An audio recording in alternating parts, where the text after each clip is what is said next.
As I was writing this book, The Britain Potential, I just came across an enormous number of people because, they asked me, what's it about, Jim? What's the book about? And I found myself saying that Britain really has the most colossal potential, but it isn't realizing it by a long, long, long way. And it wasn't just a kind of, there was a yes, we agree with that. So I thought, let's explore the Britain potential. Okay, the harsh realities for many, not all, but for many in Britain today, are to do with homelessness, violence, addiction, poverty, and what you might say is a torn social fabric. So for some families, life is just too hard. Many communities are struggling. And with our organisations, some people just don't want to be in those organisations. So on many, many levels, things are just not right. And what the Britain Potential does, it explains what is causing all of this. So it's also very practical, because for an individual to realise potential, there's got to be some kind of engagement with themselves. It's got to be positive. It really helps if there's support from family and friends. And then there's communities, and even an organisation can provide tremendous support for the individuals working in it. So all that can still be going on even though the environment around us is not really supporting that. Now, what the book really does, beyond the practicalities, is explains how there's a next consciousness on the scene. And that kind of consciousness, that really enables people to fulfill and to realize their potential. That kind of consciousness pervading a family does so. That consciousness pervading a community does so. That consciousness pervading organizations does so. And that consciousness pervading Britain will do so too. So I just want to read something that I think helps to set this in perspective. This comes from the introduction to the book. Let's compare the stifling of potential in the Middle Ages, remember that? With the potential realized in the age of reason. So this is, the age that gave birth to the Industrial Revolution.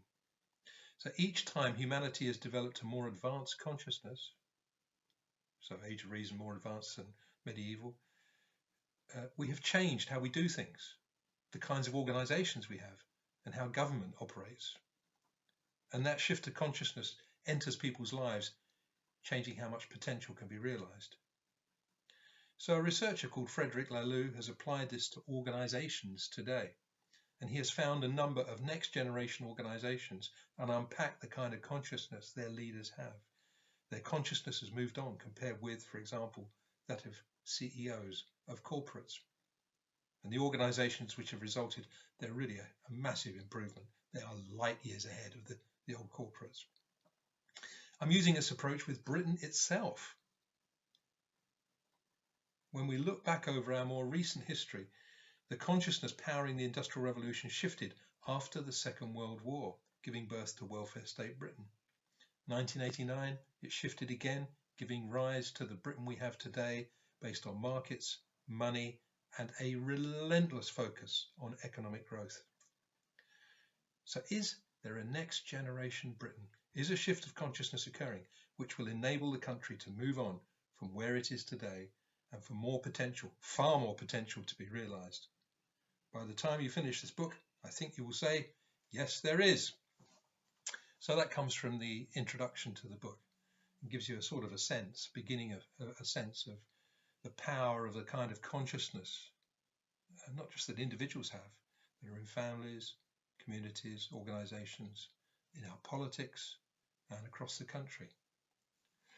So just talking about government, the quality of government really is vital for individual happiness and for our lives.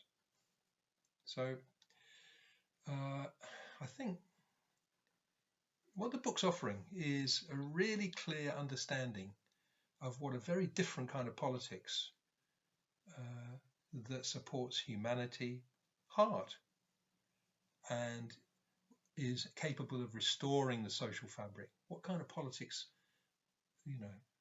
that is.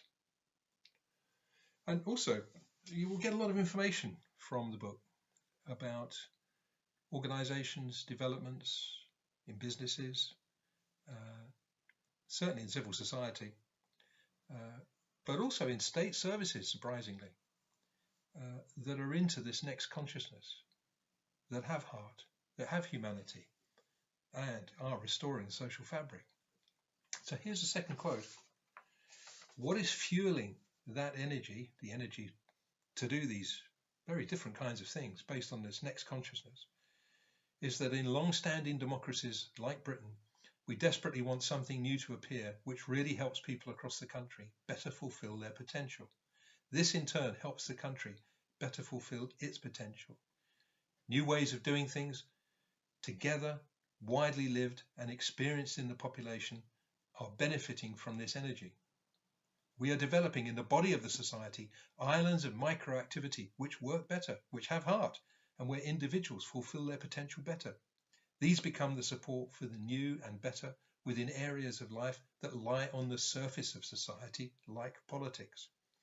And as these islands increase in number, they will eventually usher in not just a very different kind of politics, but the next consciousness, and with that, better ways to live our daily lives together in Britain. So this comes from chapter 9, the last chapter of the book. So all of this has just been an ultra brief snapshot, and there's plenty more in the 9 chapters.